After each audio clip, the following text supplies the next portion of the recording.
নমস্কার বন্ধুরা, the ভিলবয় Rahul YouTube চ্যানেলে তোমাদের স্বাগত জানাই। বন্ধুরা, তোমরা তো জানোই যে আমি একজন ছাগল পালক আর তার সাথে একজন ইউটিউব ভিডিও ক্রিয়েটর। ছাগল পালন সংক্রান্ত ভিডিওই আমি বানাই। তোমরা আমার চ্যানেল ভিজিট করলে দেখতে পাবে আমার চ্যানেলের যাবতীয় ভিডিও সবই ছাগল পালন সংক্রান্ত। আমি নিজে এই কাজটা করি আর এই বিষয়টা নিয়ে আমি সবথেকে বেশি জানি, তাই এই বিষয়টা নিয়ে ভিডিও বানাতে আমার সবথেকে বেশি ভালো লাগে। বন্ধুরা, আমি দীর্ঘদিন ধরে ছাগল পালন করছি, প্রায় 10 বছর হয়ে গেল। এই 10 বছরে আমি ছাগল পালন নিয়ে অনেক কিছুই শিখে গেছি, অনেক দেখেছি, অনেক ঠকেছি, অনেক লসও করেছি। এবং এত সব দেখে দেখেই আমি শিখেছি যে কখন কীভাবে কীরকমভাবে ছাগল পালন করতে হয় যাতে তোমার লস না হয়। বন্ধুরা, এখন চলছে বর্ষাকাল, আর এই বর্ষাকালে যদি ঠিকমতোভাবে ছাগল পালন না করো, মানে ছাগলের যদি ঠিকমতো রক্ষণাবেক্ষণ না করো, তাহলে কিন্তু তোমাদের অনেক লস হয়ে যেতে পারে। আমি লসের কথাটা কেন বললাম? লসের কথাটা এই কারণেই বললাম, কারণ যদি তোমার ছাগলগুলো ধরো কোনো রকম শরীর খারাপ হয়ে কোনো ছাগল মারা গেল, বা ছাগলের শরীরটা একেবারে ঝরে গেল বা শুকনো হয়ে গেল, তখন কিন্তু তোমরা দাম কম পাবে। আর মারা গেলে তো তার কোনো কথাই নেই, আর দামের কোনো কথাই আসছে না। তো কেন মারা যায়? মারা যায় এই কারণেই, কারণ এই যে এখন চারিদিকে জল কাদা, এবারে যদি ধরো ছাগলের জল কাদা সহ্য করার ক্ষমতা না থাকে, তখন সেই ছাগলটা আস্তে আস্তে দুর্বল হতে শুরু করবে। জলে যখন ভিজবে তখন তার শরীর খারাপ হবে, ঠান্ডা লাগবে, সর্দি করবে, জ্বর আসবে, নিউমোনিয়া হবে। এবারে তারপরে আস্তে আস্তে ছাগলগুলো মারাও যেতে পারে। আর মারা যাওয়া মানেই তোমার লস। লস মানে সামান্য লস বলবো না, বেশ ভালো রকমই লস হয়। কেন ভালো রকম লস হয় জানো? কারণ কেউ ধরো ছাগল পালন করছে, যেমন ধরো আমি ছাগল পালন করছি, আমার এখন 32টা ছাগল আছে। এবারে আমার মতো যারা ছাগল পালন করে তাদের প্রায় প্রত্যেকেরই 10টা 15টা 20টা ছাগল থাকেই থাকে। এবারে ধরো তোমার খামারে কোনো ছাগলের শরীর খারাপ হলো, একটা ছাগলের যদি শরীর খারাপ হয়, তার থেকে আস্তে আস্তে সবারই শরীর খারাপ হবে। আর তুমি যদি ঠিকভাবে চিকিৎসা করতে না পারো, তখন কিন্তু আস্তে আস্তে শরীর খারাপ হতে হতে সেগুলো নিউমোনিয়া হবে, এমনকি নিউমোনিয়া হতে হতে পিপিআর। আর পিপিআর হওয়া মানে খামার শেষ হয়ে যাবে। কারো যদি 10টা ছাগল থাকে, তার 10টার 10টা ছাগলেই মারা যাবে। আর 10টা ছাগল যদি মারা যায়, তাহলে এখন কম করে হলেও 10 চারে 40,000 টাকা ধরে রাখো। হ্যাঁ, এবার তোমরা বলতে পারো যে একসাথে কি সব ছাগলগুলো মারা যাবে? না, একসাথে সব ছাগলগুলো মারা যাবে না, কিন্তু আবার যদি পিপিআর হয়, তাহলে আবার একসাথে সবগুলো মারা যেতেও পারে। বলা যাবে না যে মারা যাবে না। আজ কয়েক বছর আগে আমাদের পাশের গ্রামে পিপিআর এসেছিলো, যদিও সেটা শীতকালে এসেছিলো। তো এমন কোনো দিন নেই যে একটা দুটো 5টা করে ছাগল মারা যেত না। পুরো গ্রাম একেবারে শেষ হয়ে গিয়েছিল। তো ঠিক সেরকমই, যদি ধরো কারো খামারে পিপিআর একবার ঢুকে গেল, তখন তার খামার শেষ হয়ে যাবে, ছাগল মারা যেতে সময় লাগবে না। এবারে 10টা ছাগল যদি মারা যায়, 10 চারে 40,000 টাকা কম করে হলেও, আমার ধরো 32টা ছাগল আছে, আমার যদি 32টা ছাগলেই মারা গেল, তাহলে কম করে হলেও 1,28,000 30,000 টাকা, আমি যদি 4,000 টাকা করে গড় ধরি, আমি যদি 1 লাখেই ধরি, তাহলে 1 লাখ টাকাই ধরো। এরকম প্রায় প্রত্যেকেরই আছে। হ্যাঁ, যাদের দুটো একটা ছাগল আছে তাদের হয়তো লসটা কম হবে, কিন্তু হবে। তাই আমি প্রত্যেককেই বলি যে এই বর্ষাকালে তোমরা ছাগলের প্রতি একটু বিশেষ যত্ন করো, বিশেষ রক্ষণাবেক্ষণ করো। দেখো, আমরা যারা মুক্তচারণ পদ্ধতিতে ছাগল পালন করি, আমরা চাইলেও আমাদের ছাগলগুলোকে জলের হাত থেকে বাঁচাতে পারি না, কারণ আমাদের ছাগল মাঠে ঘাটে চড়ে বেড়ায়। আর মাঠে ঘাটে যখনই ছাগল চড়ে বেড়াবে, তখন ছাগল ভিজবে। তাহলে আমাদের উপায় কি? আমরা তো ছাগলগুলোকে প্রত্যেককে ছাতা দিতে পারবো না বা রেনকোট দিতে পারবো না। আমরা একটা কাজই করতে পারবো, সেটা হলো যখন প্রচণ্ড জল আসবে, আমরা চেষ্টা করবো ছাগলগুলোকে বাইরে নিয়ে না যাবার।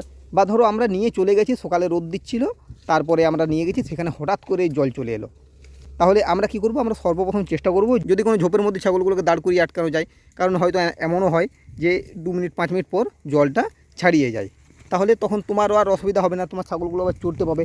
বা যদি দেখো যে জলটা ছাড়াবার নয়, তখন তুমি ছাগলগুলোকে নিয়ে চলে এসো, যা ভেজার তারা ভিজে গেছে, কিছু করার নেই।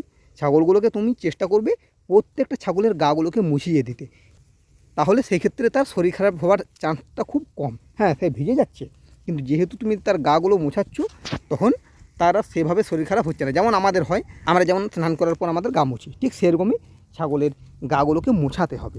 এছাড়াও তোমাকে লক্ষ্য রাখতে হবে, তুমি যখন ছাগল চড়াতে যাচ্ছ, সব থেকে বেশি তোমাকে নিজেকে লক্ষ্য রাখতে হবে। কি লক্ষ্য রাখবে? যে মেঘটা কেমন আসছে, কোন মেঘে জল হবে বা জল হওয়ার সম্ভাবনা আছে কি না, এই জিনিসটা তোমাকে বুঝতে হবে, বোঝার চেষ্টা করতে হবে। এরকম আমার সাথে প্রায়ই হয়। আমি যখন এই বর্ষাকালে ছাগল চড়াতে আসি, আমি মেঘের দিকে তাকাই, আমি দেখি জল আসার চান্স আছে না নেই। যদি মনে হয় যে এই মেঘটাতে জল হওয়ার চান্স আছে, আমি সাথে সাথেই ছাগলগুলোকে বাড়িতে নিয়ে চলে আসি। কারণ আমার ছাগলগুলো খাবার না খেলে হয়তো একবেলা কি একদিন থেকে যেতে পারবে, কিন্তু জলে আমি যদি দিনের পর দিন যদি ভেজাতে শুরু করি, তখন কিন্তু আমার ছাগলের শরীর খারাপ হবে, সেটা আরও খারাপ হবে আমার পক্ষে এবং আমার ছাগলগুলোর পক্ষে। তাই আমি চেষ্টা করি যাতে আমার ছাগলগুলো না ভিজে। আর আরেকটা সবথেকে বড় সমস্যা হয়, যেটা আমাদের গ্রামে হয়েই হয়, সেটা হলো বাড়ির থেকে বেরিয়ে চারদিকেই কাদা, জল আর কাদা দাঁড়িয়ে থাকে। আমার ভিডিওতেও তোমরা দেখেছো যে আমার ছাগলগুলো যে পথে চলাফেরা করে সেই পথটা পুরো জলে কাদাতে ভর্তি থাকে, তার উপর দিয়েই ছাগলগুলো চলাফেরা করে। তখন সবথেকে বেশি সমস্যা হয় বাচ্চা ছাগলগুলোর প্রায় পুরো শরীরটাই ভিজে যায়। এদিকে আকাশে রোদ দিচ্ছে, কিন্তু যেহেতু ওই জল কাদার উপর দিয়ে ছাগলগুলো পেরোচ্ছে, তাই তাদের শরীর সবথেকে বেশি খারাপ হয়, পুরো শরীরটা ভিজে যায়। সেক্ষেত্রে তাদের সর্দির জ্বর হওয়ার সাথে সাথেও আরেকটা সবথেকে বড় সমস্যা হয়, সেটা হয় কি, এই যে তারা জলে কাদাতে ভিজছে, তাদের শরীরটা পুরো জল কাদা লেগে আছে, তাদের কিন্তু লোম ওঠার একটা সম্ভাবনা দেখা দেয়। এবারে অনেকে হয়তো ভাবতে পারো যে এই যে লোম উঠছে, এই লোমটা হয়তো ইঁদুরে কামড়াচ্ছে বা অন্য কোনো কারণে উঠছে, কিন্তু তা না, তারা ভিজে যাচ্ছে, জল কাদা লাগছে, তার জন্য ছাগলের, বিশেষ করে ছাগলের বাচ্চাগুলোর লোম উঠে। তো চেষ্টা করবে সেই রাস্তাগুলোর ধারে ধারে বড় বড় পাথর বা ইট দিয়ে একটু উঁচু করে দেওয়ার, যাতে ছাগলগুলো তার উপর দিয়ে পেরোতে পারে। আমি এরকম অনেক করেছি, আমার এখনও এবছরও করে রেখেছি। আমি আমার অন্য কোনো ভিডিওতে দেখাবো কেমনভাবে কি করতে হয় না হয়। এই জিনিসটা তোমরাও করবে, চেষ্টা করবে যাতে তোমার ছাগলগুলো জল কাদার হাত থেকে রক্ষা পায়। দেখো, ছাগলের বর্তমানে প্রচুর দাম। যারা ছাগল পালন করো তারা ভালোভাবেই জানো যে ছাগলের কি দাম। তাই ছাগলগুলো যাতে আমার সুস্থ সবল থাকে, সেটার লক্ষ্য রাখার দায়িত্ব আমার। আমি যদি একটা বড় পাঁঠা ছাগল বা খাসি ছাগল বিক্রি করি, তখন কিন্তু তার দাম সর্বনিম্ন 7,000 এবং সেটা 8,000, 9,000, 10,000 পর্যন্ত যেতে পারে। আমি দেশি ছাগলের কথা বলছি, আমি বড় বড় ছাগলের কথা বলছি না। বড় ছাগলের দাম অনেক বেশি, আর যদিও সেগুলো জলে কাদাতে বাইরে বেরোয় না, কারণ জলে কাদাতে সেগুলো যদি বাইরে বেরোয় তাহলে সেগুলো 2-4 দিনের মধ্যেই শেষ হয়ে যাবে। তুমি যতই তাদের রক্ষা করার চেষ্টা করো না কেন, তারা যদি জলে ভিজে তারা এমনিতেই শেষ হয়ে যাবে। আমি দেশি ছাগলের কথা বলছি, কারণ আমি নিজেও দেশি ছাগল পালন করি, আর আমি এই কারণেই প্রত্যেককে দেশি ছাগল পালন করতে বলি। আমি আমার আগের একটা ভিডিওতে দিয়েছি দেশি ছাগল সম্পর্কে, বা আমি প্রত্যেক ভিডিওতেই দেশি ছাগল সম্পর্কেই বলি, তাই আমি তোমাদের দেশি ছাগল নিয়েই বলছি। তো ঠিক সেরকমই এই ছাগলের দাম প্রচুর। একটা বড় পাঁঠা ছাগল বা খাসি ছাগলের দাম সর্বনিম্ন 7,000 টাকা, এবং সেটা 8,000, 9,000, 10,000 পর্যন্ত যেতে পারে। আর এই যে এই ধরনের ফিমেল ছাগল বা মা ছাগল যেগুলোকে বলি, এই মা ছাগলগুলোর দামও মোটামুটি 4,000, 4,500 টাকা, এমনকি 5,000 পর্যন্ত যেতে পারে। কারণ এই মা ছাগলগুলো একবারে সর্বনিম্ন 2টো বাচ্চা দেয়, এবং বছরে 2বার বাচ্চা দেয়, 4টা 5টা পর্যন্ত বাচ্চা তারা দিতে পারে বছরে। তাহলে একটা ছাগল থেকে যদি আমি 4টা কি 5টা বাচ্চা পাই, সেক্ষেত্রে সেই বাচ্চাগুলোকে যখন আমি 1 বছর পর যদি বিক্রি করি, যদি গড় আমি বিক্রি করি ফিমেল মেল দুটো মিলে, মোটামুটি 15 থেকে 20,000 পর্যন্ত আমি পাবো। তাহলে আমার এত টাকা সম্পত্তি আমি কেন বিনা কারণে নষ্ট করে দেব? তাই আমি প্রত্যেককেই বলবো যে তোমরা এই বর্ষাকালে ছাগলগুলোর যত্ন একটু বেশি করো। যদি তোমাদের বাড়িতে রাখার জায়গা আছে, তাহলে তোমরা ছাগলগুলোকে বাড়িতে রেখেই পালন করো, এবং এই বর্ষাকালে বাইরে থেকে খাবার এনে দাও যদি পারো। আর যদি না পারো, আমার মতো বাইরে চড়াতে অবশ্যই আসো। আমি যেমন এখন যে জায়গাটায় চড়াচ্ছি, কিছুক্ষণ আগে একটু মাঠ দিকে ছিলাম, এখন এলাম একটা পুকুরের পাড়ে। এইসব জায়গাগুলোতে চড়াবে, এইসব জায়গাগুলোতে জল কাদাটা খুব কম থাকে। হ্যাঁ, থাকে না আমি বলবো না, কিন্তু কম থাকে।